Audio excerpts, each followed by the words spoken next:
மத்தேயு அதிகாரம் 3. அந்நாட்களில் யோவான் ஸ்நானன் யூதேயாவின் வனாந்தரத்தில் வந்து, மனந்திரும்புங்கள், பரலோகராஜ்யம் சமீபித்திருக்கிறது என்று பிரசங்கம் பண்ணினான்.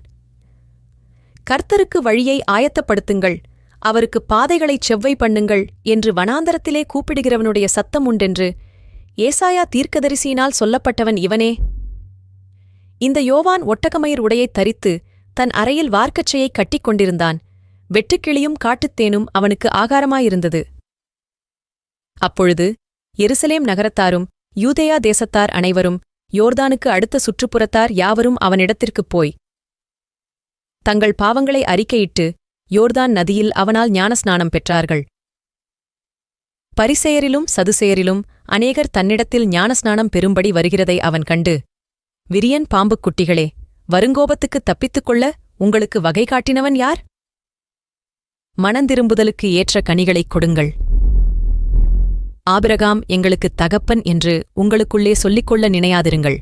தேவன் இந்தக் கல்லுகளினாலே ஆபிரகாமுக்குப் பிள்ளைகளை உண்டு பண்ண வல்லவராயிருக்கிறார் என்று உங்களுக்குச் சொல்லுகிறேன். இப்பொழுதே கோடரியானது மரங்களின் வேர் அருகே வைத்திருக்கிறது. ஆகையால் நல்ல கனிகொடாத மரமெல்லாம் வெட்டுண்டு அக்கினியிலே போடப்படும். மனந்திரும்புதலுக்கென்று நான் ஜலத்தினால் உங்களுக்கு ஞானஸ்நானம் கொடுக்கிறேன். எனக்குப்பின் வருகிறவர் என்னிலும் வல்லவராயிருக்கிறார். அவருடைய பாதரட்சைகளைச் சுமக்கிறதற்கு நான் பாத்திரன் அல்ல. அவர் பரிசுத்த ஆவியினாலும் அக்கினியினாலும் உங்களுக்கு ஞானஸ்நானம் கொடுப்பார். தூற்றுக்கூடை அவர் கையில் இருக்கிறது. அவர் தமது களத்தை நன்றாய் விளக்கி தமது கோதுமையை களஞ்சியத்தில் சேர்ப்பார். பதரையோ அவியாத அக்கினியினால் சுட்டெரிப்பார் என்றான். அப்பொழுது யோவானால் ஞானஸ்நானம் பெறுவதற்கு இயேசு கலிலேயாவை விட்டு யோர்தானுக்கு அருகே அவனிடத்தில் வந்தார்.